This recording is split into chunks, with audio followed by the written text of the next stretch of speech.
الذي علم بالقلم۔ محترم خواتین و حضرات، السلام علیکم ورحمۃ اللہ وبرکاتہ۔ آج ہم 12ویں تراویح اور 12ویں پارے کا آپ کے سامنے ترجمہ پیش کریں گے۔ کل سورہ ہود کا کچھ حصہ آپ کے سامنے پیش کیا گیا۔ سورہ ہود کا جو پس منظر اور شان نزول ہے وہ یہ کہ اس کے اندر اللہ تعالیٰ نے مختلف قوموں کا ذکر کیا گیا ہے، اور یہ خاص طور پر بات بتائی گئی تھی اس کے اندر کہ جب اللہ تعالیٰ کا یعنی ایک مہلت عمل ختم ہو جاتا ہے، پیغمبر کے ذریعے سے دعوت دی جاتی ہے اور وہ پیریڈ ختم ہو جاتا ہے، تو اللہ تعالیٰ اس قوم پر عذاب نازل کر دیتا ہے۔ تو عذاب کی مختلف شکلیں قرآن کریم کے اندر مختلف انداز سے بتائی گئی ہیں۔ یہ کل کا ایک مختصر وہ تھا تعارف۔ آئیے ہم جو ہے اس کا ترجمہ آپ کے سامنے پیش کرتے ہیں۔ بسم اللہ الرحمن الرحیم۔ زمین میں چلنے والا کوئی جاندار ایسا نہیں ہے جس کا رزق اللہ کے ذمہ نہ ہو اور جس کے متعلق وہ نہ جانتا ہو کہ کہاں وہ رہتا ہے اور کہاں وہ سونپا جاتا ہے۔ سب کچھ ایک صاف دفتر میں درج ہے، اور وہی ہے جس نے آسمانوں اور زمین کو 6 دنوں میں پیدا کیا، جبکہ اس سے پہلے اس کا عرش پانی پر تھا، تاکہ تم کو آزما کر دیکھے کہ تم میں کون بہتر عمل کرنے والا ہے۔ اب اگر اے نبی تم کہتے ہو کہ لوگوں مرنے کے بعد تم دوبارہ اٹھائے جاؤ گے، تو منکرین فوراً بول اٹھتے ہیں کہ یہ صریح جادوگری ہے، اور اگر ہم ایک خاص مدت تک ان کو سزا کو ٹالتے ہیں تو کہنے لگتے ہیں کہ آخر کس چیز نے اسے روک رکھا ہے۔ سنو، جس روز اس سزا کا وقت آ گیا تو وہ کسی کے پھیرے نہ پھر سکے گی، اور وہی چیز ان کو آ گھیرے گی جس کا وہ مذاق اڑا رہے ہیں۔ اگر کبھی ہم انسان کو اپنی رحمت سے نوازنے کے بعد پھر اس سے محروم کر دیتے ہیں تو وہ مایوس ہوتا ہے اور ناشکری کرنے لگتا ہے، اور اگر اس مصیبت کے بعد جو اس پر آئی تھی ہم اسے نعمت کا مزہ چکھاتے ہیں تو کہتا ہے میرے تو سارے دلدر پار ہو گئے۔ پھر وہ پھولا نہیں سماتا اور اکڑنے لگتا ہے۔ اس عیب سے پاک اگر کوئی ہے تو بس وہ لوگ جو صبر کرنے والے اور نیکوکار ہیں، اور وہی ہیں جن کے لیے درگزر ہے اور بڑا اجر بھی۔ تو اے پیغمبر، کہیں ایسا نہ ہو کہ تم ان چیزوں میں سے کسی چیز کو بیان کرنے سے چھوڑ دو جو تمہاری طرف وحی کی جا رہی ہے، اور اس بات پر دل تنگ ہو کہ وہ کہیں گے اس شخص پر کوئی خزانہ کیوں نہ اتارا گیا، یا یہ کہ اس کے ساتھ کوئی فرشتہ کیوں نہ آیا۔ تم تو محض خبردار کرنے والے ہو، آگے ہر چیز کا حوالے دار اللہ ہے۔ کیا یہ کہتے ہیں کہ پیغمبر نے کتاب خود گھڑ لی؟ کہو اچھا یہ بات ہے، تو اس جیسی گھڑی ہوئی 10 صورتیں تم بنا لاؤ، اور اللہ کے سوا اور جو تمہارے معبود ہیں ان کو مدد کے لیے بلا سکتے ہو تو بلا لو، اور اگر تم انہیں معبود سمجھتے ہو سچے ہو۔ اب اگر وہ تمہارے معبود یا تمہاری مدد کو نہیں پہنچتے تو جان لو کہ یہ اللہ کے علم سے نازل ہوئی ہے، اور یہ کہ اللہ کے سوا کوئی حقیقی معبود نہیں۔ پھر کیا تم اس امر حق کے آگے سر تسلیم خم کرتے ہو؟ جو لوگ بس اس دنیا کی زندگی اور اس کی خوشنمائیوں کے طالب ہوئے ہیں، ان کی کارگزاری کا سارا پھل ہم انہیں یہی ان کو دے دیتے ہیں، اور اس میں ان کے ساتھ کوئی کمی نہیں کی جاتی، مگر آخرت میں ایسے لوگوں کے لیے آگ کے سوا کچھ نہیں، یعنی وہاں معلوم ہو جائے گا کہ جو کچھ انہوں نے دنیا میں بنایا وہ سب ملیا میٹ ہو گیا، اور اب ان کا سارا کیا دھرا محض باطل ہے۔ پھر بھلا وہ شخص جو اپنے رب کی طرف سے ایک صاف شہادت رکھتا تھا، یعنی گواہی رکھتا تھا، اس کے بعد ایک گواہ بھی پروردگار کی طرف سے یعنی اس شہادت کی تائید میں آ گیا، اور پہلے موسیٰ کی کتاب رہنما اور رحمت کے طور پر آئی ہوئی بھی موجود تھی، کیا وہ بھی دنیا پرستوں کی طرح اس سے انکار کر سکتا ہے؟ ایسے لوگ تو اس پر ایمان ہی لائیں گے، اور انسانی گروہ میں سے جو کوئی اس کا انکار کرے تو اس کے لیے جس جگہ کا وعدہ ہے وہ دوزخ ہے۔ پس اے پیغمبر، تم اس چیز کی طرف سے کسی شک میں نہ پڑنا، یہ حق ہے تمہارے رب کی طرف سے، مگر اکثر لوگ مانتے نہیں۔ اور اس شخص سے بڑھ کر ظالم کون ہوگا جو اللہ پر جھوٹ گھڑے؟ ایسے لوگ اپنے رب کے حضور پیش ہوں گے، اور وہ گواہ شہادت دیں گے کہ یہ ہیں وہ لوگ جنہوں نے اپنے رب پر جھوٹ گھڑا تھا۔ سنو، خدا کی لعنت ہے ظالموں پر، ان ظالموں پر جو خدا کے راستے سے لوگوں کو روکتے ہیں، اس کے راستے کو ٹیڑھا کرنا چاہتے ہیں اور آخرت کا انکار کرتے ہیں۔ وہ زمین میں اللہ کو بے بس کرنے والے نہ تھے، اور نہ اللہ کے مقابلے میں کوئی ان کا حامی تھا۔ انہیں اب دوہرا عذاب دیا جائے گا، وہ نہ کسی کے سن ہی سکتے تھے اور نہ خود ہی انہیں کچھ سوچتا تھا۔ یہ وہ لوگ ہیں جنہوں نے اپنے آپ کو خود گھاٹے میں ڈالا، اور وہ سب کچھ ان سے کھو گیا جو انہوں نے گھڑ رکھا تھا۔ ناگزیر ہے کہ وہی آخرت میں سب سے بڑھ کر گھاٹے میں رہیں گے۔ رہے وہ لوگ جو ایمان لائے اور جنہوں نے نیک عمل کیے اور اپنے رب ہی کے ہو کر رہے، تو یقیناً وہ جنتی لوگ ہیں اور جنت میں ہمیشہ رہیں گے۔ ان دونوں فریقوں کی مثال ایسی ہے جیسے ایک آدمی تو ہو اندھا بہرا اور دوسرا ہو دیکھنے اور سننے والا۔ کیا یہ دونوں یکساں ہو سکتے ہیں؟ کیا تم اس مثال سے کوئی سبق نہیں لیتے؟ ایسے ہی حالات تھے جب ہم نوح کو اس کی قوم کی طرف بھیجا۔ اس نے کہا میں تم لوگوں کو صاف صاف خبردار کرتا ہوں کہ اللہ کے سوا کسی کی بندگی نہ کرو، ورنہ مجھے اندیشہ ہے کہ تم ایک روز دردناک عذاب آئے گا۔ جواب میں اس کی قوم کے سردار جنہوں نے اس کی بات ماننے سے انکار کیا بولے، ہماری نظر میں تو تم اس کے سوا کچھ نہیں ہو کہ بس ایک انسان ہو ہم جیسے، اور ہم دیکھ رہے ہیں کہ ہماری قوم میں سے بس ان لوگوں نے جو ہمارے ہاں ازادل تھے، یعنی چھوٹے قسم کے بے سوچے سمجھے تمہاری پیروی اختیار کر لی، اور ہم کوئی چیز بھی ایسی نہیں پاتے جس میں تم لوگ ہم سے کچھ بڑھے ہوئے ہو، بلکہ ہم تو تمہیں جھوٹا سمجھتے ہیں۔ اس نے کہا اے برادران قوم، ذرا سوچو تو صحیح، اگر میں اپنے رب کی طرف سے کھلی شہادت پر قائم تھا اور پھر اس نے مجھ کو اپنی خاص رحمت سے بھی نواز دیا، مگر وہ تم کو نظر نہ آئی، تو آخر ہمارے پاس کیا ذریعہ ہے کہ تم ماننا نہ چاہو اور ہم زبردستی اس کو تمہارے سر چپیٹ دیں؟ اور اے برادران قوم، میں اس کام پر تم سے کوئی مال نہیں مانگتا، میرا اجر تو اللہ کے ذمہ ہے، اور میں ان لوگوں کو دھکے دینے سے بھی رہا جنہوں نے میری بات مانی، وہ آپ ہی اپنے رب کے حضور جانے والے ہیں، مگر میں دیکھتا ہوں کہ تم لوگ جہالت برت رہے ہو۔ اور اے قوم، اگر میں ان لوگوں کو دھتکار دوں تو خدا کی پکڑ سے کون مجھے بچانے آئے گا؟ تم لوگوں کی سمجھ میں کیا اتنی سی بات بھی نہیں آتی؟ اور میں تم سے نہیں کہتا کہ میرے پاس اللہ کے خزانے ہیں، نہ یہ کہتا ہوں کہ میں غیب کا علم رکھتا ہوں، نہ میرا دعویٰ ہے کہ میں فرشتہ ہوں، اور یہ بھی میں نہیں کہہ سکتا کہ جن لوگوں کو تمہاری آنکھیں حقارت سے دیکھتی ہیں انہیں اللہ نے کوئی بھلائی نہیں دی، ان کے نفس کا حال اللہ ہی بہتر جانتا ہے، اگر میں ایسا کہوں تو ظالم ہوں گا۔ آخرکار ان لوگوں نے کہا اے نوح، تم نے ہم سے جھگڑا کیا اور بہت کر لیا، اب تو بس وہ عذاب لے آؤ جس کی تم ہمیں دھمکی دیتے ہو اگر سچے ہو۔ نوح نے جواب دیا وہ تو اللہ ہی لائے گا اگر چاہے گا، اور تم اتنا بل بوتا نہیں رکھتے کہ اسے روک دو۔ اب اگر میں تمہاری کچھ خیر خواہی کرنا بھی چاہوں تو میری خیر خواہی تمہیں کوئی فائدہ نہیں دے سکتی، جبکہ اللہ ہی نے تمہیں بھٹکا دینے کا ارادہ کر لیا ہو، وہی تمہارا رب ہے اور اسی کی طرف تمہیں پلٹنا ہے۔ اے نبی، کیا یہ لوگ کہتے ہیں کہ اس شخص نے سب کچھ خود گھڑ لیا؟ ان سے کہو اگر میں نے یہ خود گھڑ رکھا ہے تو مجھ پر اپنے جرم کی ذمہ داری ہے، اور جو جرم تم کر رہے ہو اس کی ذمہ داری سے میں بری ہوں۔ نوح پر وحی کی گئی کہ تمہاری قوم میں سے جو لوگ ایمان لا چکے ہیں بس وہ لا چکے، اب کوئی ماننے والا نہیں، ان کے کرتوتوں پر غم کھانا چھوڑ دو اور ہماری نگرانی میں ہماری وحی کے مطابق ایک کشتی بنانی شروع کر دو، اور دیکھو جن لوگوں نے ظلم کیا ہے ان کے حق میں مجھ سے کوئی سفارش نہ کرنا، یہ سارے کے سارے اب ڈوبنے والے ہیں۔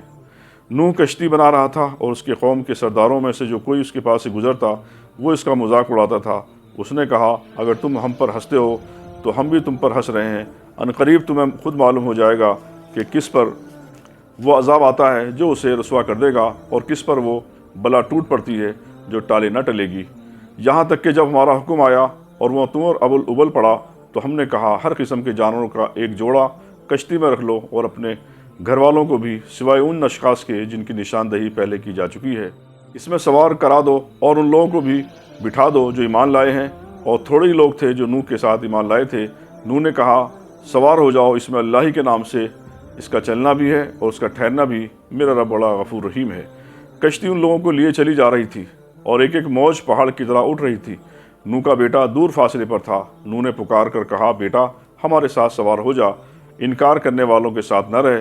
اس نے پلٹ کر جواب دیا میں ابھی ایک پہاڑ پر چڑھا جاتا ہوں جو مجھے پانی سے بچا لے گا۔ نوح نے کہا آج کوئی چیز اللہ کے حکم سے بچانے والی نہیں سوائے اس کے کہ اللہ ہی کسی پر رحم فرمائے۔ اتنے میں ایک موج دونوں کے درمیان حائل ہو گئی اور وہ بھی ڈوبنے والوں میں شامل ہو گیا۔ حکم ہوا اے زمین اپنا سارا پانی نگل جا، اور اے آسمان رک جا۔ چنانچہ پانی زمین میں بیٹھ گیا، فیصلہ چکا دیا گیا، کشتی جودی پر ٹک گئی اور کہہ دیا گیا کہ دور ہوئی ظالموں کی قوم۔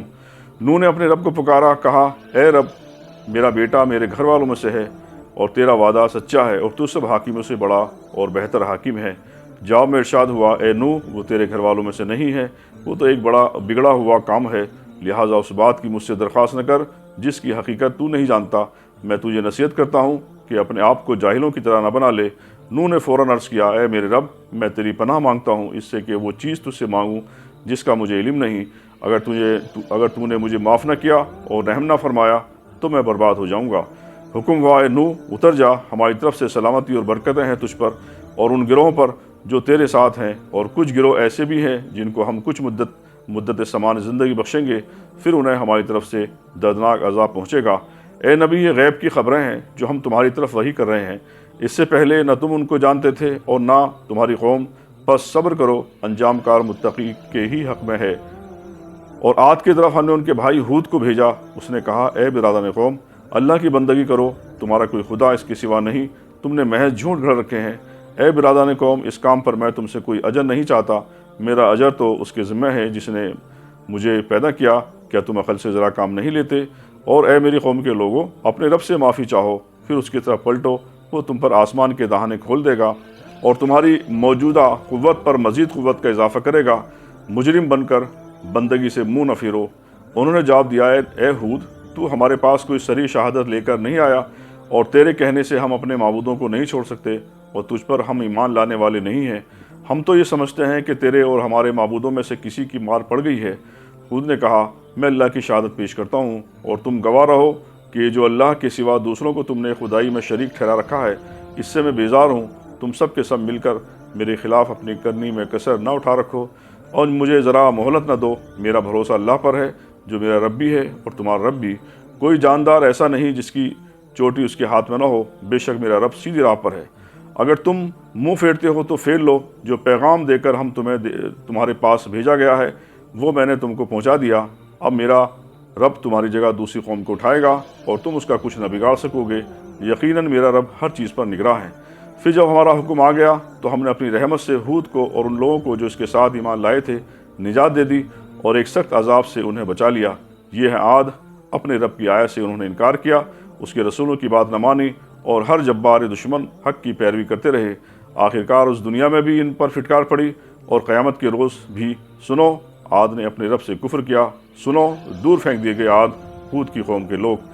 اور سمود کی طرف ہم نے ان کے بھائی صالح کو بھیجا، اس نے کہا اے میری قوم کے لوگوں، اللہ کی بندگی کرو، اس کے سوا تمہارا کوئی خدا نہیں ہے، وہی ہے جس نے تم کو زمین سے پیدا کیا اور یہاں تم کو بسایا ہے، لہٰذا تم اس سے معافی چاہو اور اس کی طرف پلٹ آؤ۔ یقیناً میرا رب قریب ہے اور وہ دعاؤں کا جواب دینے والا ہے۔ انہوں نے کہا، اے صالح، اس سے پہلے تو ہمارے درمیان ایسا شخص تھا جس سے بڑی توقعات یعنی امیدیں وابستہ تھی۔ کیا تو ہمیں ان معبودوں کی پرستش سے روکنا چاہتا ہے جن کی پرستش یعنی پوجا ہمارے باپ دادا کرتے تھے؟ تو جس طریقے کی طرف ہمیں بلا رہا ہے اس کے بارے میں ہم کو سخت شبہ ہے، جس نے ہمیں خلجان میں ڈال دیا ہے۔ صالح نے کہا، اے برادران قوم، تم نے جو کچھ اس بات پر بھی غور کیا کہ اگر میں اپنے رب کی طرف سے ایک صاف شہادت یعنی گواہی رکھتا تھا اور پھر اس نے اپنی رحمت سے بھی مجھ کو نواز دیا، تو اس کے بعد اللہ کی پکڑ سے مجھے کون بچائے گا؟ اگر میں اس کی نافرمانی کروں تم میرے کس کام آ سکتے ہو سوائے اس کے کہ مجھے اور زیادہ خسارے میں ڈال دو۔ اور اے میری قوم کے لوگوں، دیکھو، یہ اللہ کی اونٹنی ہے، تمہارے لیے ایک نشانی ہے، اسے خدا کی زمین پر چرنے کے لیے آزاد چھوڑ دو، اس سے ذرا تعرض نہ کرنا، اور نہ کچھ زیادہ دیر نہ گزرے گی کہ تم پر خدا کا عذاب آ جائے گا۔ مگر انہوں نے اونٹنی کو مار ڈالا۔ اس پر صالح نے ان کو خبردار کر دیا کہ بس اب تم 3 دن اپنے گھروں میں اور بس لو، یہ ایسی میعاد ہے جو جھوٹی نہ ثابت ہوگی۔ آخرکار جب ہمارے فیصلے کا وقت آ گیا تو ہم نے اپنی رحمت سے صالح کو اور ان لوگوں کو جو اس کے ساتھ ایمان لائے تھے بچا لیا، اور اس دن کی رسوائی سے ان کو محفوظ رکھا۔ بے شک تیرا رب ہی دراصل طاقتور اور بالادست ہے۔ رہے وہ لوگ جنہوں نے ظلم کیا تھا تو ایک سخت دھماکے نے ان کو دھڑ لیا، اور وہ اپنی بستیوں میں اس طرح بے حس و حرکت پڑے رہ گئے کہ گویا کہ وہاں کبھی بسے ہی نہ تھے۔ سنو، سمود نے اپنے رب سے کفر کیا، سنو، دور پھینک دیے گئے سمود۔ اور دیکھو، ابراہیم کے پاس ہمارے فرشتے خوشخبری لیے ہوئے پہنچے، کیا تم پر سلام ہو؟ ابراہیم نے جواب دیا، تم پر بھی سلام ہو۔ پھر کچھ دیر نہ گزری کہ ابراہیم ایک بھنا ہوا بچڑا ان کی ضیافت کے لیے لے آیا، مگر جب دیکھا کہ ان کے ہاتھ کھانے پر نہیں پڑے تو وہ ان سے مشتبہ ہو گیا اور دل میں ان سے خوف محسوس کرنے لگا۔ انہوں نے کہا، ڈرو نہیں، ہم تو لوط کی قوم کی طرف بھیجے گئے ہیں۔ ابراہیم کی بیوی بھی کھڑی ہوئی تھی، وہ سن کر ہنس دی۔ پھر ہم نے اس کو اسحاق کی اور اسحاق کے بعد یعقوب کی خوشخبری دی۔ وہ بولی، ہائے میری کمبختی، کیا اب میرے ہاں اولاد ہوگی جبکہ میں بڑھیا پھونس ہو گئی ہوں اور میرے میاں بھی بوڑھے ہو چکے ہیں؟ یہ تو بڑی عجیب بات ہے۔ فرشتوں نے کہا، اللہ کے حکم پر تعجب کرتی ہو؟ ابراہیم کے گھر والوں، تم لوگوں پر تو اللہ کی رحمت اور اس کی برکتیں ہیں، اور یقیناً اللہ نہایت قابل تعریف اور بڑی شان والا ہے۔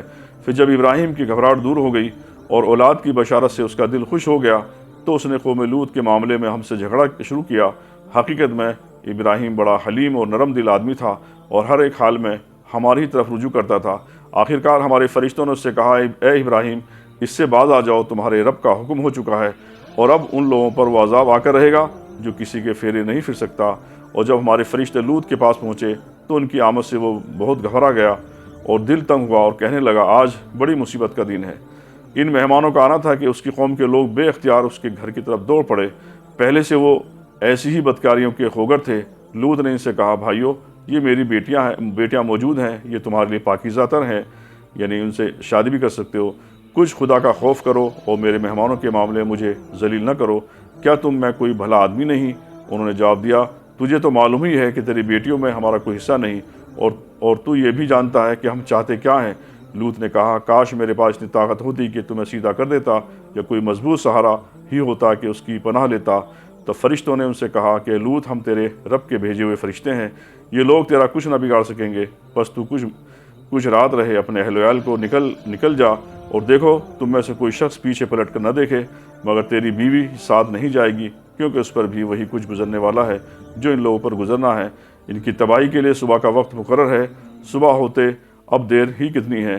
پھر جب ہمارے فیصلے کا وقت آ پہنچا تو ہم نے اس بستی کو تل پٹ کر دیا اور اس پر پکی ہوئی اینٹ کے پتھر تابڑ توڑ برسائے، جن میں سے ہر پتھر تیرے رب کے ہاں نشان زدہ تھا، اور ظالموں سے یہ سزا کچھ دور نہیں۔ اور مدین والوں کی طرف ہم نے ان کے بھائی شعیب کو بھیجا۔ اس نے کہا، اے میری قوم کے لوگوں، اللہ کی بندگی کرو، اس کے سوا تمہارا کوئی خدا نہیں، اور ناپ تول میں کمی نہ کرو۔ آج میں تم کو اچھے حال میں دیکھ رہا ہوں، مگر مجھے ڈر ہے کل تم پر ایسا دن آئے گا جس کا عذاب سب کو گھیر لے گا۔ اور اے برادران قوم، ٹھیک انصاف کے ساتھ پورا ناپو اور تولو، اور لوگوں کو ان کی چیزوں میں گھاٹا نہ دیا کرو، اور زمین میں فساد نہ پھیلاتے پھرو۔ اللہ کی دی ہوئی بچت تمہارے لیے بہتر ہے اگر تم مومن ہو، اور بہرحال میں تمہارے اوپر کوئی نگراں کار نہیں ہوں۔ انہوں نے جواب دیا، اے شعیب، کیا تیری نماز تجھے سکھاتی ہے کہ ہم ان سارے معبودوں کو چھوڑ دیں جن کی پرستش ہمارے باپ دادا کرتے تھے، یا یہ کہ ہم کو اپنے مال میں اپنے منشا کے مطابق خرچ کرنے کا اختیار نہ ہو؟ بس تو ہی تو ایک اعلیٰ ظرف اور راست باز آدمی رہ گیا ہے۔ شعیب نے کہا، بھائیو، تم خود ہی سوچو، اگر میں اپنے رب کی طرف سے ایک کھلی شہادت پر تھا اور پھر اس نے مجھے اپنے ہاں سے اچھا رزق بھی عطا کیا، تو اس کے بعد میں تمہاری گمراہیوں اور حرام خوریوں میں تمہارا شریک حال کیسے ہو سکتا ہوں؟ اور میں ہرگز یہ نہیں چاہتا کہ جن باتوں سے میں تم کو روکتا ہوں ان کا خود ارتکاب کروں۔ میں تو اصلاح کرنا چاہتا ہوں جہاں تک بھی میرا بس چلے، اور جو کچھ میں کرنا چاہتا ہوں اس کا سارا انحصار اللہ کی توفیق پر ہے۔ اسی پر میں نے بھروسہ کیا اور ہر معاملے میں اسی کی طرف میں رجوع کرتا ہوں۔ اور اے برادران قوم، میرے خلاف تمہاری ہر درمی کہیں یہ نوبت نہ پہنچا دے کہ آخرکار تم پر بھی وہی عذاب آ کر رہے جو نوح یا ہود یا صالح کی قوم پر آیا تھا۔ اور لوط کی قوم تو تم سے کچھ زیادہ دور ہی بھی نہیں ہے۔ دیکھو، اپنے رب سے معافی مانگو اور اس کی طرف پلٹ آؤ، بے شک میرا رب رحیم ہے اور اپنی مخلوق سے محبت رکھتا ہے۔ انہوں نے جواب دیا، اے شعیب، تیری بہت سی باتیں تو ہماری سمجھ میں ہی نہیں آتی، اور ہم دیکھتے ہیں کہ تو ہمارے درمیان ایک بے زور آدمی ہے۔ تیری برادری نہ ہوتی تو ہم کبھی کا تجھے سنسار کر چکے ہوتے۔ تیرا بل بوتا تو اتنا بھی نہیں ہے کہ ہم پر بھاری ہو۔ شعیب نے کہا، بھائیو، کیا میری برادری تم پر اللہ سے زیادہ بھاری ہے کہ تم نے برادری کا تو خوف کیا اور اللہ کو بالکل ہی پسے پوچھ ڈال دیا؟ جان رکھو کہ جو کچھ تم کر رہے ہو وہ اللہ کی گرفت سے باہر نہیں ہے۔ اے میری قوم کے لوگوں، تم اپنے طریقے پر کام کیے جاؤ اور میں اپنے طریقے پر کرتا رہوں گا۔ جلدی ہی تمہیں معلوم ہو جائے گا کہ کس پر ذلت کا عذاب آتا ہے اور کون جھوٹا ہے۔ تم بھی انتظار کرو اور میں بھی تمہارے ساتھ چشم برا ہوں۔ آخر جب ہمارے فیصلے کا وقت آ گیا تو ہم نے اپنی رحمت سے شعیب اور اس کے ساتھی مومنوں کو بچا لیا، اور جن لوگوں نے ظلم کیا تھا ان کو ایک سخت دھماکے نے ایسا پکڑا کہ وہ اپنی بستیوں میں بے حس و حرکت پڑے کے پڑے رہ گئے، گویا وہ کبھی وہاں رہے بسے ہی نہ تھے۔ سنو، مدین والے بھی دور پھینک دیے گئے جس طرح سمود پھینکے گئے۔ اور موسیٰ کو ہم نے اپنی نشانیوں اور کھلی سند معموریت کے ساتھ فرعون اور اس کے اعیان سلطنت کی طرف بھیجا، مگر انہوں نے فرعون کے حکم کی پیروی کی، حالانکہ فرعون کا حکم راستی پر نہ تھا۔ قیامت کے روز وہ اپنی قوم کے آگے ہوگا اور اپنی پیشوائی میں انہیں دوزخ کی طرف لے جائے گا۔ کیسی بدتر جائے درود ہے وہ یہ جس پر کوئی پہنچے۔ اور ان لوگوں پر دنیا میں بھی لعنت پڑی اور قیامت کے روز بھی پڑے گی۔ کیسا برا صلہ ہے جو کسی کو دے۔ یہ چند بستیوں کی سرگزشت ہے جو ہم تمہیں سنا رہے ہیں، ان میں سے بعض اب بھی کھڑی ہیں اور بعض کی فصل کٹ چکی ہے۔ ہم نے ان پر ظلم نہیں کیا، انہوں نے آپ ہی اپنے اوپر ستم کیا، اور جب اللہ کا حکم آ گیا تو ان کے وہ معبود جنہوں نے وہ اللہ کو چھوڑ کر پکارا کرتے تھے ان کے کچھ کام نہ آ سکے، اور انہیں ہلاکت و بربادی کے سوا انہیں کچھ فائدہ نہ ہوا۔ اور تیرا رب جب کسی ظالم بستی کو پکڑتا ہے تو پھر اس کی پکڑ ایسی ہوا کرتی ہے، فی الواقع اس کی پکڑ بڑی سخت اور دردناک ہوتی ہے۔ حقیقت یہ ہے کہ اس میں ایک نشانی ہے ہر اس شخص کے لیے جو عذاب آخرت کا خوف کرے۔ وہ ایک دن ہوگا جس میں سب لوگ جمع ہوں گے، اور پھر جو کچھ بھی اس روز ہوگا سب کی آنکھوں کے سامنے ہوگا۔ ہم اس کے لانے میں کچھ بہت زیادہ تاخیر نہیں کر رہے ہیں، بس ایک گنی چنی مدت اس کے لیے مقرر ہے۔ جب وہ آئے گا تو کسی کو بات کرنے کی مجال نہ ہوگی الا کہ خدا کی اجازت سے کچھ عرض کرے۔ پھر کچھ لوگ اس روز بدبخت ہوں گے اور کچھ نیک بخت۔ جو بدبخت ہوں گے وہ دوزخ میں جائیں گے، جہاں گرمی اور پیاس کی شدت سے وہ ہانپیں گے اور پھنکارے ماریں گے، اور اسی حالت میں وہ ہمیشہ رہیں گے جب تک کہ زمین و آسمان قائم ہے، الا کہ تیرا رب کچھ اور چاہے۔ بے شک تیرا رب پورا اختیار رکھتا ہے کہ جو کچھ چاہے کرے۔ رہے وہ لوگ جو نیک بخت ہوں گے وہ جنت میں جائیں گے اور وہاں ہمیشہ رہیں گے جب تک زمین اور آسمان قائم ہے، الا کہ تیرا رب کچھ اور چاہے۔ ایسی بخشش ان کو ملے گی جس کا صلہ کبھی منقطع نہ ہوگا۔ پس اے نبی، تو ان معبودوں کی طرف سے کسی شک میں نہ رہ جن کی یہ لوگ عبادت کر رہے ہیں۔ یہ تو بس لکیر کے فقیر بنے ہوئے ہیں، یعنی اس طرح پوجا پاٹ کیے جا رہے ہیں جس طرح پہلے ان کے باپ دادا کرتے تھے، اور ہم ان کا حصہ انہیں بھرپور دیں گے بغیر اس کے کہ اس میں کچھ کاٹ کسر ہو۔ ہم اس سے پہلے موسیٰ کو بھی کتاب دے چکے ہیں اور اس کے بارے میں بھی اختلاف کیا گیا تھا، جس طرح آج اس کتاب کے بارے میں کیا جا رہا ہے جو تمہیں دی گئی تھی۔ اگر تیرے رب کی طرف سے ایک بات پہلے ہی طے نہ کر دی گئی ہوتی تو ان اختلافات کرنے والوں کے درمیان کبھی کا فیصلہ ہو چکا دیا جاتا۔ یہ واقعہ ہے کہ لوگ اس کی طرف سے شک اور خلجان میں پڑے ہوئے ہیں، اور یہ بھی واقعہ ہے کہ تیرا رب انہیں ان کے اعمال کا پورا بدلہ دے کر رہے گا۔ یقیناً وہ ان سب کی حرکتوں سے باخبر ہے۔ پس اے نبی، تم اور تمہارے وہ ساتھی جو کفر اور بغاوت سے ایمان و اطاعت کی طرف پلٹ آئے، اور ٹھیک راہ راست پر ثابت قدم رہو جیسا کہ تمہیں حکم دیا گیا ہے، اور بندگی کی حد سے تجاوز نہ کرو۔ جو کچھ تم کر رہے ہو اس پر تمہارا رب نگاہ رکھتا ہے۔ ان ظالموں کی طرف ذرا نہ جھکنا، ورنہ جہنم کی لپیٹ میں آ جاؤ گے، اور تمہیں کوئی ایسا ولی و سپرست نہ ملے گا جو خدا سے تمہیں بچا سکے، اور کہیں سے تم کو مدد نہ پہنچے گی۔ اور دیکھو، نماز قائم کرو دن کے دونوں سروں پر، اور کچھ رات گزرنے پر در حقیقت نیکیاں برائیوں کو دور کر دیتی ہیں۔ یہ ایک یاد دہانی ہے ان لوگوں کے لیے جو خدا کو یاد رکھنے والے ہیں۔ اور صبر کرو، اللہ نیکی کرنے والوں کا اجر کبھی ضائع نہیں کرتا۔ پھر کیوں نہ ان قوموں میں سے جو تم سے پہلے گزر چکی ہیں ایسے اہل خیر موجود رہے جو لوگوں کو زمین میں فساد برپا کرنے سے روکتے۔ ایسے لوگ نکلے بھی تو بہت کم، جن کو ہم نے ان قوموں میں سے بچا لیا، ورنہ ظالم لوگ تو انہی مزوں کے پیچھے پڑے رہے جن کے سامان انہیں فراوانی کے ساتھ دیے گئے تھے، اور وہ مجرم بن کر رہے۔ تیرا رب ایسا نہیں ہے کہ بستیوں کو ناحق تباہ کر دے، حالانکہ ان کے باشندے اصلاح کرنے والے ہوں۔ بے شک تیرا رب اگر چاہتا ہے تو تمام انسانوں کو ایک گروہ بنا سکتا تھا، مگر وہ تو مختلف طریقوں پر چلتے رہیں گے، اور بے راہ رویوں سے صرف وہ لوگ بچیں گے جن پر تیرے رب کی رحمت ہے۔ اسی آزاد انتخاب اختیار اور امتحان کے لیے تو اس نے انہیں پیدا کیا، اور تیرے رب کی وہ بات پوری ہو گئی جو اس نے کہی تھی کہ میں جہنم کو جنوں اور انسانوں سب سے بھر دوں گا۔ اور اے نبی، یہ پیغمبروں کے قصے جو ہم تمہیں سناتے ہیں یہ وہ چیزیں ہیں جن کے ذریعے سے ہم تمہارے دل کو مضبوط کرتے ہیں۔ ان کے اندر تم کو حقیقت کا علم ملا، اور ایمان لانے والوں کو نصیحت اور بیداری نصیب ہوئی۔ رہے وہ لوگ جو ایمان نہیں لاتے تو ان سے کہہ دو کہ تم اپنے طریقے پر کام کرتے رہو اور ہم اپنے طریقے پر کیے جاتے ہیں۔ انجام کار تم بھی انتظار کرو اور ہم بھی منتظر ہیں۔ آسمان و زمین میں جو کچھ چھپا ہوا ہے سب اللہ کے قبضۂ قدرت میں ہے، اور سارا معاملہ اس کی طرف رجوع کیا جاتا ہے۔ بس اے نبی، تو اس کی بندگی کر اور اسی پر بھروسہ رکھ۔ جو کچھ تم لوگ کر رہے ہو تیرا رب اس سے بے خبر نہیں ہے۔ یہ سورہ ہود تھی، اور اب جو ہے سورہ یوسف جو مکی صورت ہے یہ شروع ہو رہی ہے۔ اور ایک مرتبہ ایسا ہوا، یہ سورہ یوسف جو ہے یہ مکی دور کی بھی آخری دور کی صورت ہے۔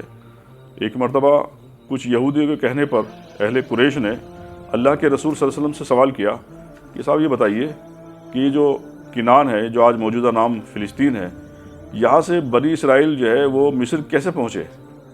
اب ظاہر ہے کہ اللہ کے رسول صلی اللہ علیہ وسلم نے کبھی ان کو بتایا نہیں تھا، اور اہل عرب کو بھی معلوم نہیں تھا، ان نون تھے اس کے بارے میں۔ تو یہ سوال کیا، تو ایک تو یہ ہے اس کا نزول کا سبب، تو اس سے جو ہے دو باتیں ملتی ہیں کہ اس کے بعد جو ہے اللہ تعالیٰ نے بیک وقت پوری سورہ نازل فرما دی۔ تو اس سے جو ہے دو باتیں ہمیں ملتی ہیں، ایک تو یہ ہے کہ محمد صلی اللہ علیہ وسلم کی نبوت کا ثبوت، یعنی آپ جس چیز کا علم نہ ہو آپ کو، اور آپ نے کبھی اس کے بارے میں بتایا بھی نہ ہو، اور خود جو ہے مکے کے لوگ اس کو نہیں جانتے ہوں، تو ان کو یہ بات بتا دی گئی۔ نمبر دو کہ جو رویہ اور جو مخالفت یہ حضرت محمد صلی اللہ علیہ وسلم کے ساتھ کر رہے تھے اہل قریش، وہی جو ہے کام حضرت یوسف کے بھائیوں نے یوسف علیہ السلام کے ساتھ کیا، اور وہ بھی جو ہے باقاعدہ ان کو یہ ارادہ کر رہے تھے کہ ان کو قتل کریں، جلا وطن کریں یا قید کر دیں۔ تو ظاہر ہے کہ بالکل یہ واقعہ، دونوں واقعے بالکل ملے جلے ہیں، لیکن ایک وقت ایسا آیا کہ یوسف علیہ السلام جس کنویں میں ڈالے گئے تھے وہی سربلندی کا ایک ذریعہ بن گیا، جس بد اخلاقی کا ان کے پاس الزام لگایا گیا تھا وہی ان کو مصر کا بادشاہ بننے کا ذریعہ بنا۔ اور پھر اس سے ایک بات یہ بھی معلوم ہوتی ہے یوسف علیہ السلام کے واقعے سے کہ ایک تو ہوتا ہے انسانوں کی تدبیر، کہ انسان کچھ چاہتا ہے، کچھ پلاننگ بناتا ہے، ایک اللہ کی تدبیر ہوتی ہے، اور اللہ جو چاہتا ہے وہ ہو کر رہتا ہے۔ اس میں آپ دیکھیں اس واقعے میں کہ اگر ایک شخص تنہا یعنی اجنبی ملک غلام بنا کر وہاں پر باقاعدہ ان کو پیش کیا گیا، اور اس محل کے اندر بھی جو ہے ایک ایسا بد اخلاق کا جو ہے یعنی الزام لگایا گیا، ان کو جیل بھیجا گیا، نہ کوئی وہاں پر ان کا موکل ہے، نہ کوئی سرپرست ہے، اور نہ ہی کوئی جو ہے ان کا پیروی کرنے والا ہے۔ ایسی صورت میں اگر انسان جو ہے اپنے ایمان سے، اپنے بلندی اخلاق سے، اپنے کریکٹر سے، سیرت سے اور حکمت سے کام کرے تو اللہ تعالیٰ جو ہے اس کو تنہا شخص کو ایک ملک کا ایک جو ہے باقاعدہ حکمراں بھی بنا سکتا ہے، جیسے کہ حضرت یوسف علیہ السلام کے واقعے سے ہمیں ملتا ہے۔ تو آئیے ہم جو ہے اس سورہ کا ترجمہ آپ کے سامنے پڑھ کے سناتے ہیں۔ اللہ کے نام سے جو بے انتہا مہربان اور رحم فرمانے والا ہے۔ الف لام را، یہ اس کتاب کی آیات ہیں جو ہم اپنا مدعا صاف صاف بیان کرتی ہیں۔ ہم نے اسے نازل کیا قرآن بنا کر عربی زبان میں تاکہ تم اہل عرب اس کو اچھی طرح سمجھ سکو۔ اے نبی، ہم اس قرآن کو تمہاری طرف وحی کر کے بہترین پیرائی میں واقعات اور حقائق تم سے بیان کرتے ہیں، ورنہ اس سے پہلے تو ان چیزوں سے تم بالکل ہی بے خبر تھے۔ یہ اس وقت کا ذکر ہے جب یوسف نے اپنے باپ سے کہا، ابا جان، میں نے خواب دیکھا ہے کہ 11 ستارے ہیں اور سورج اور چاند ہیں اور وہ مجھے سجدہ کر رہے ہیں۔ جواب میں اس کے باپ نے کہا، بیٹا، اپنا خواب اپنے بھائیوں کو نہ سنانا ورنہ وہ تیرے در پہ آزار ہو جائیں گے۔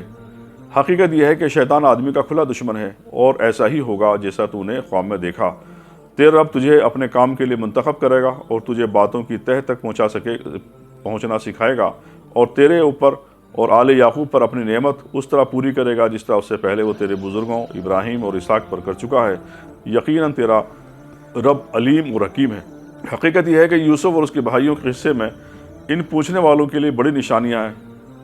یہ قصہ یوں شروع ہوتا ہے کہ اس کے بھائیوں نے آپس میں کہا، یہ یوسف اور اس کا بھائی دونوں ہمارے والد کو ہم سب سے زیادہ محبوب ہیں، حالانکہ ہم ایک پورا جتھا ہیں۔ سچی بات یہ ہے کہ ہمارے ابا جان بالکل ہی بہک گئے ہیں۔ چلو یوسف کو قتل کرو یا اسے کہیں پھینک دو تاکہ تمہارے والد کی توجہ صرف تمہاری ہی طرف ہو جائے۔ یہ کام کر لینے کے بعد پھر نیک بن رہنا۔ اس پر ان میں سے ایک بولا، یوسف کو قتل نہ کرو، اگر کچھ کرنا ہی ہے تو اسے کسی اندھے کنویں میں ڈال دو، کوئی آتا جاتا قافلہ اسے نکال لے جائے گا۔ اس قرارداد پر انہوں نے جا کر اپنے باپ سے کہا، بجان کیا بات ہے، کیا آپ یوسف کے معاملے میں ہم پر بھروسہ نہیں کرتے، حالانکہ ہم اس کے سچے خیر خواہ ہیں۔ کل اسے ہمارے ساتھ بھیج دیجیے، کچھ چر چگ لے گا اور کھیت کود سے بھی دل بہلائے گا، ہم اس کی حفاظت کو موجود ہیں۔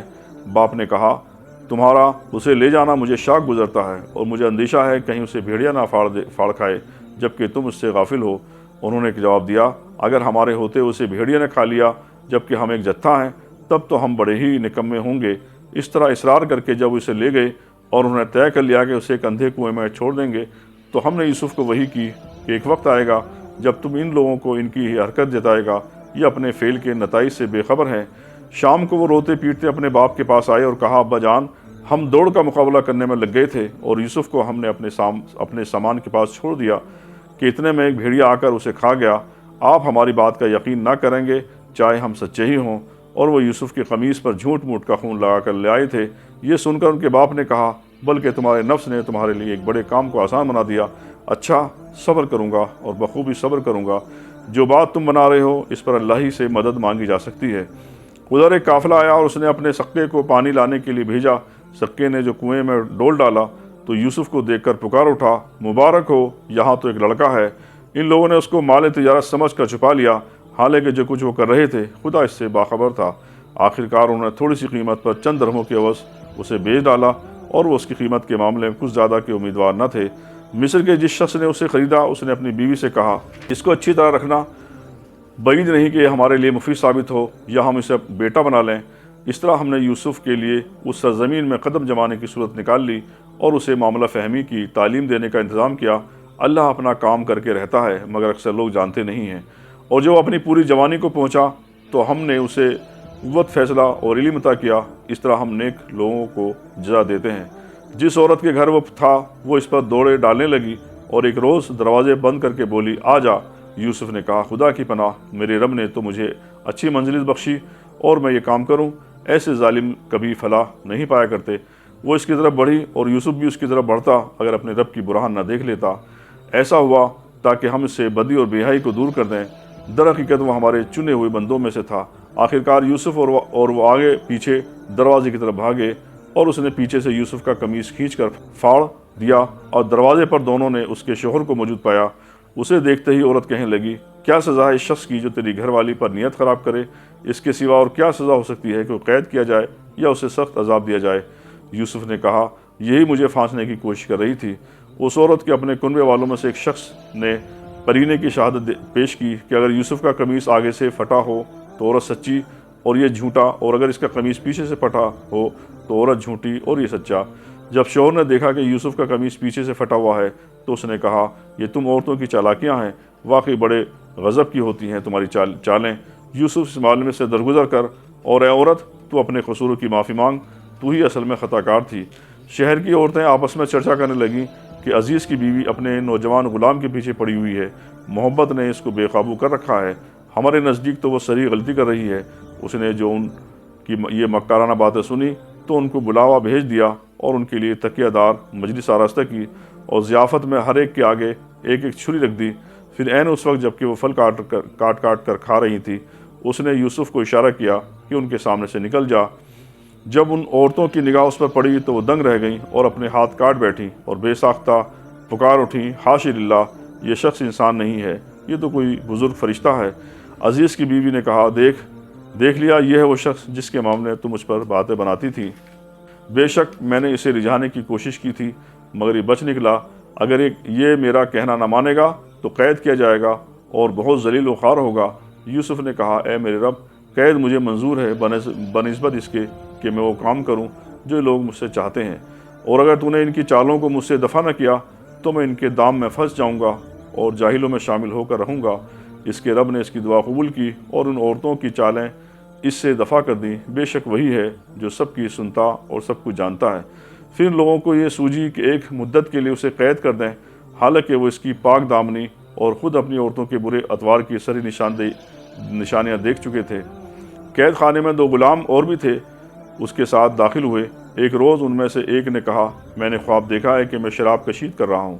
دوسرے نے کہا میں نے دیکھا ہے کہ میرے سر پر روٹیاں رکھی ہیں اور پرندے ان کو کھا رہے ہیں۔ دونوں نے کہا ہمیں اس کی تعبیر بتائیے، ہم دیکھتے ہیں کہ آپ نیک آدمی ہیں۔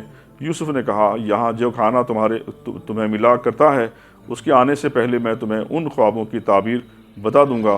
یہ ان علوم میں سے ہے جو میرے رب نے مجھے عطا کیے ہیں۔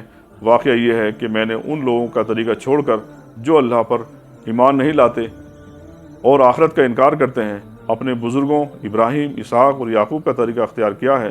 ہمارا یہ کام نہیں ہے کہ اللہ کے سوا کسی کو شریک ٹھہرائیں، در حقیقت یہ اللہ کا فضل ہے ہم پر اور تمام انسانوں پر کہ اس نے اپنے سوا کسی کا بندہ ہمیں نہیں بنایا، مگر اکثر لوگ شکر نہیں کرتے۔ یہ ایک ان کے سوال میں ان کے جو خواب کی تعبیر معلوم کرے تھے، حضرت یوسف علیہ السلام نے باقاعدہ ان کو ایک دعوت بھی دے دی یعنی توحید کی۔ اے زندہ کے ساتھیوں، یعنی اے جیل کے ساتھیوں، تم خود ہی سوچو کہ بہت سے متفرق رب بہتر ہیں یا وہ ایک اللہ جو سب پر غالب ہے، اس کو چھوڑ کر تم جن کی بندگی کر رہے ہو وہ اس کے سوا کچھ نہیں ہے کہ بس چند نام ہیں اور جو تم نے اور تمہارے آباء و اجداد نے رکھ لیے ہیں۔ اللہ نے ان کے لیے کوئی سند نازل نہیں کی۔ فرما روائی کا اقتدار اللہ کے سوا کسی کے لیے نہیں ہے۔ اس کا حکم ہے کہ خود اس کے سوا تم کسی کی بندگی نہ کرو، یہی ٹھیٹھ سیدھا طریقہ زندگی ہے، مگر اکثر لوگ جانتے نہیں ہیں۔ اے زندہ کے ساتھیوں، تمہارے خواب کی تعبیر یہ ہے کہ تم میں سے ایک تو اپنے بادشاہ شاہی مصر کو شراب پلائے گا، رہا دوسرا تو اسے سولی پر چڑھا دیا جائے گا، اور پرندے اس کا سر نوچ نوچ کر کھائیں گے۔ فیصلہ ہو گیا اس بات کا جو تم پوچھ رہے تھے۔ پھر ان میں سے جس کے متعلق خیال تھا کہ وہ رہا ہو جائے گا، اس سے یوسف نے کہا اپنے رب یعنی شاہ مصر سے میرا ذکر کرنا، مگر شیطان نے اسے ایسا غفلت میں ڈالا کہ وہ اپنے رب یعنی شاہ مصر سے اس کا ذکر کرنا بھول گیا، اور یوسف کئی سال قید خانے میں پڑا رہا۔ ایک روز بادشاہ نے کہا میں نے خواب دیکھا ہے کہ 7 موٹی گائیں ہیں جن کو 7 دبلی گائیں کھا رہی ہیں، اور اناج کی 7 بالیں ہری بھری ہیں اور دوسری 7 سوکھی۔ اے اہل دربار، مجھے اس خواب کی تعبیر بتاؤ اگر تم خوابوں کا مطلب سمجھتے ہو۔ لوگوں نے کہا یہ تو پریشان خوابوں کی باتیں ہیں اور ہم اس طرح کے خوابوں کا مطلب نہیں جانتے۔ ان 2 قیدیوں میں سے جو شخص بچ گیا تھا اور اسے ایک مدت دراز کے بعد اب بات یاد آ گئی تو اس نے کہا میں آپ حضرات کو اس کی تعویل بتاتا ہوں، مجھے ذرا قید خانے میں یوسف کے پاس بھیج دیجیے۔ اس نے جا کر کہا یوسف اے سراپا راستی، مجھے اس خواب کا مطلب بتا کہ 7 موٹی گائیں ہیں جن کو 7 دبلی گائیں کھا رہی ہیں، اور 7 بالیں ہری بھری ہیں اور 7 سوکھی، شاید کہ میں ان لوگوں کے پاس واپس جاؤں اور شاید کہ وہ جان لیں۔ یوسف نے کہا 7 برس تک لگاتار تم کھیتی باڑی کرتے رہو گے، اس دوران میں جو فصلیں تم کاٹو ان میں سے بس تھوڑا سا حصہ جو تمہاری خوراک کے کام آئے نکالو اور باقی کو اس کی بالوں ہی میں رہنے دو۔ پھر 7 برس سے بہت سخت آئیں گے، اس زمانے وہ سب غلہ کھا لیا جائے گا جو تم اس وقت کے لیے جمع کرو گے، اگر کچھ بچے گا تو بس وہی جو تم نے محفوظ کر رکھا ہو۔ اس کے بعد پھر 1 سال ایسا آئے گا جس میں باران رحمت سے لوگوں کی فریاد رسی کی جائے گی اور وہ رس نچوڑیں گے۔ بادشاہ نے کہا اسے میرے پاس لاؤ، مگر جب شاہی فرستادہ یوسف کے پاس پہنچا تو اس نے کہا اپنے رب کے پاس یعنی بادشاہ کے پاس واپس جا اور اس سے پوچھ کہ ان عورتوں کا کیا معاملہ ہے جنہوں نے اپنے ہاتھ کاٹ لیے تھے، میرا رب تو ان کی مکاری سے واقف ہی ہے۔ اس پر بادشاہ نے ان عورتوں سے دریافت کیا تمہارا کیا تجربہ ہے اس وقت کا جب کہ تم یوسف کو رجھانے کی کوشش کر رہی تھی؟ سب نے ایک زبان ہو کر کہا حاشا اللہ، ہم نے تو اس میں بدی کا شائبہ تک نہ پایا۔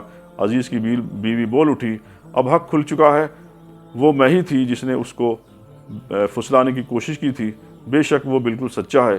یوسف نے کہا اس سے میری غرض یہ تھی کہ عزیز یہ جان لے کہ میں نے درپردہ اس کی خیانت نہیں کی، اور یہ کہ جو خیانت کرتے ہیں ان کی چالوں کو اللہ کامیابی کی راہ پر نہیں لگاتا۔